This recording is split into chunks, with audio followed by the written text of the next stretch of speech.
Salut! Cât de bun este Mini CRM? Ar fi bun pentru firma ta? Cu ce e diferit de alte produse similare? Salut! Sunt Marian Hanganu și ești pe Silent Bright, un canal YouTube pentru vânzători și marketeri pasionați de meseria lor. Azi am să-ți prezint foarte repede Mini CRM, una dintre opțiunile populare în România și în țările din jur. Aș vrea să fie clar de la început că nu am niciun acord de promovare cu Mini CRM, nu primesc bani sau orice alt fel de avantaje de la ei. Dacă vrei un răspuns la întrebarea este Mini CRM cel mai bun CRM pentru firma mea, îți răspund că depinde. Depinde cât de mare este firma ta, ce procese derulezi, cum arată procesul de vânzare, câte procese de vânzare ai, ce vinzi, cât de computer literate sunt vânzătorii și marketerii tăi și așa mai departe. Nu există cel mai bun CRM pentru orice firmă ai avea, dar ceea ce îți voi spune în continuare te va face să înțelegi dacă Mini CRM este un produs pe care ar trebui să-l ai în vedere pentru compania ta. Începem de la pagina web. Site-ul companiei face o treabă destul de bună pentru a te informa ce anume conține Mini CRM, dar nu vei putea lua o decizie de aici. Partea bună este că există opțiunea de a testa produsul gratuit pe care te invit să o folosești dacă ceea ce îți voi spune în continuare te va face să crezi că Mini CRM ar putea fi un produs potrivit pentru firma ta. Ceea ce aflăm din pagina produsului este că există următoarele module: vânzări, marketing, facturare, helpdesk, management de proiect. În varianta demo primești modulele de vânzări, facturare, rapoarte. Tot în pagina produsului găsim informații despre integrarea cu alte sisteme și API, Application Programming Interface. Există chiar o listă cu programe care sunt integrate ca Facebook, WooCommerce, Shopper și altele. Reprezentanta companiei care m-a sunat în mai puțin de 24 de ore de la activarea contului de test mi-a trimis un ghid de utilizare foarte bun și adresa canalului de YouTube unde au postat tutoriale și prezentări ale produsului. Asta merită o mențiune specială. Help-ul e bun, canalul de YouTube conține prezentări foarte bune pentru orice începător și nu doar numai pentru un începător. Acum să trecem la aplicația demo pe care mi-am instalat-o și am evaluat-o pentru tine. Această interfață, ăsta e produsul pe care îl primiți, cam așa arată. Trebuie să recunosc că la prima vedere e un pic șocant pentru că cel puțin pentru mine, fiindcă nu arată ca alte produse CRM pe care le-am folosit, dar interfața este paisită, e ușor să deprinzi ce face. Practic, eu am setat să înceapă cu modulul de vânzări și în modulul de vânzări, primul lucru pe care îl voi vedea va fi această pagină cu modulele sus, cu informații în dreapta și numele modulului în colțul din stânga sus. Lângă numele modulului o să vedeți această iconiță care se colorează în albastru. E o iconiță cu tutorial video, foarte ușor de urmărit, foarte ușor de înțeles, scurt și care e un ajutor binevenit pentru noi utilizatori. Apoi o să vedeți că această interfață se concentrează pe sarcini. Acțiunile din procesul de vânzare sunt sarcini și pe ele le văd primele, după care voi vedea oportunitățile la care lucrez. Am creat o oportunitate, de exemplu această Acme Worldwide. Dacă deschidem o oportunitate, vedem în dreapta, da, avem deținătorul oportunității, sursa din prospectare, de unde mi-a venit lead-ul, ceea ce e foarte bine pentru că îmi permite să urmăresc eficiența surselor din marketing. Detalii de interes, pot atașa oferta, când a fost trimisă oferta, dar atunci când ajungem la etapa de trimitere, evident, venituri așteptate, o dată estimată de închidere. Dacă are succes, aici încarc contractul, dau data expirării contractului și aici am veniturile realizate, adică cu cât am închis vânzarea. Dacă nu am succes, am posibilitatea să setez motivul pentru care nu am succes, facilitatea care este iarăși foarte importantă pentru că îmi permite să văd de ce pierd. Și ceva detalii, comentarii. În stânga avem istoricul, deci orice fac se va reflecta aici. Orice modificare o aduc oferte, oportunității, e-mail-uri trimise, primite, voi vedea aici.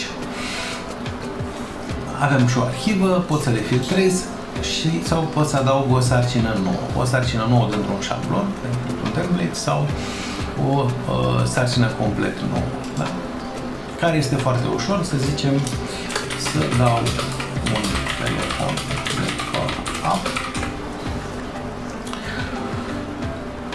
către mine. Vreau să fie chestia asta să întâmple luni, de la ora 11 și iată am o sarcină nouă adăugată. Deci foarte ușor de completat, foarte ușor de utilizat această interfață. Ce altceva mai văd în această interfață? Am filtre, deci pot să filtrez. Am creat și un filtru, da? Numai oportunitățile, deci fără sarcini, oportunități fără sarcini, pe care îl pot închide imediat. Și am și posibilitatea să văd în Kanban, dar ar trebui să fie mai multe înregistrări ca să le pot vedea în Kanban. Ce altceva mai am? Mai am șabloane. Șabloanele de e-mail, de sarcină, astea sunt configurabile. Ele vor interveni ca să mă ajute să automatizez procesul, da? Avem confirmare de registrare, e-mail de confirmare a cererii de ofertă, avertisment pentru reprezentantul de vânzări în a treia zi, să nu uite că a trimis o ofertă și trebuie să facă follow-up. Deci eu aici am posibilitatea chiar să automatizez. Bun. Secvențele de follow-up, respectiv secvențele din procesul de vânzare, sunt disponibile numai pentru abonații activi. Da? Din păcate, dar putem să ne imaginăm ce fac. Avem etapele procesului de vânzare care pot fi configurate. Formulare, da, aici pot să adaug un formular nou, adică aici văd formularele. Rapoarte colorate, frumoase, din ceea ce am discutat cu reprezentantul de vânzări, dacă sunt 2 de rapoarte noi, acestea intră în procesul de implementare despre care o să vorbim în curând. Bun, modulul de facturare, aici pot seta produsele cu care lucrez, da? Produse, servicii cu preț unitar, cu unitate de măsură, cantități, șabloane de facturi și e-mail-uri și sarcini, ceea ce înseamnă că acest modul, de fapt, nu e un modul de facturare, este și un modul de collection. Am posibilitatea să anunț clienții că le-am trimis factură, să îi notific că a expirat termenul de plată, că au depășit termenul de plată, că trebuie să plătească. Deci e și un debt collection inclus. Apoi helpdesk. Produsul poate fi folosit și ca helpdesk, chiar așa avem șabloane, secvențe de follow-up, formulare, rapoarte. Practic ce avem noi aici? Avem un produs de workflow. Acest mini CRM este un workflow pe care îl pot configura pentru vânzări, pentru marketing, pentru helpdesk, pentru recrutare resurse umane, pentru project management, pentru probabil că și pentru procurement și în general pentru orice activitate care este împărțită în etape. Fiecare etape sunt asociate niște acțiuni, niște sarcini care trebuie îndeplinite și care, dacă se întâmplă, se poate trece în etapa următoare, plecând de la un stadiu A către un stadiu final B. Și asta este, de fapt, CRM, un produs de workflow automation, și în asta nu este ceva deosebit de Microsoft Dynamics CRM, care este exact același lucru, sau de Salesforce.com, care este exact același lucru și așa mai departe, sau Bittrex24 sau orice alt competitor îmi vine mie acum în minte. Ultimul modul este implementare CRM. Aici, practic, definesc șabloanele, definesc secvențele de follow-up, formularele, rapoartele pentru sistemul meu. Da? Și am rapoarte, diverse rapoarte pregătite. Bun. La 24 de ore după ce am făcut cererea de testare, am fost contactat de un account manager foarte profesionist, foarte prompt, care m-a întrebat ce nevoie am, ce activitate am, de ce sunt interesat, ce aș vrea să văd în mini CRM, de ce am nevoie ca să-mi fac testele, deci foarte profesional, foarte prompt. Am solicitat informații despre prețuri și iată am aflat că sunt 3 planuri profesionale, Standard, Professional, Professional Plus. Pleacă de la 90 de euro la 125 de euro, practic 160 Professional Plus, dar acum este o promoție. Plățile se fac lunar și au utilizatori incluși, câte 5 utilizatori. Peste cei 5 utilizatori există utilizatori adiționali, 18 euro, standard 25 de euro ceilalți pe utilizator suplimentar. Număr maxim de utilizatori, da? Planurile inferioare sunt limitate la 10 utilizatori și module. Standardul e limitat la 3, profesional la 5, celălalt este nelimitat. Un număr maxim de clienți, în cazul maxim 20.000, și un număr de e-mail-uri pe lună la Professional și Professional Plus, deoarece modulul standard nu include modulul de marketing. Profilul standard nu include modulul de marketing. Există o plată pentru implementare și asta este o particularitate a mini CRM. Nu poți să-l iei și să-ți instalezi singur, să te descurci singur, trebuie plătită o implementare, iar la implementare se discută ce rapoarte suplimentare ai nevoie, care sunt etapele procesului tău de vânzare, personalizări, integrări și așa mai departe. Deci aș zice că e o etapă în care primești ceva de bani pe care îi dai, ceva util. Și mi se pare că produsul este cu atât mai atractiv cu cât se adresează unei firme care nu are capabilități de IT deosebite, care vrea să se miște repede, vrea să aibă un sistem operațional foarte repede, dar fiind mobilă. Promisiunea lor este că implementarea se face într-o zi, probabil în cazul standard. Bun, aici sunt modulele aferente celor 3 profile, care sunt numeroase, da? Avem la personalizări, vedeți că la standard primim personalizări de câmpuri, în timp ce la celelalte putem personaliza pipeline, module și probabil orice altceva. Care este concluzia?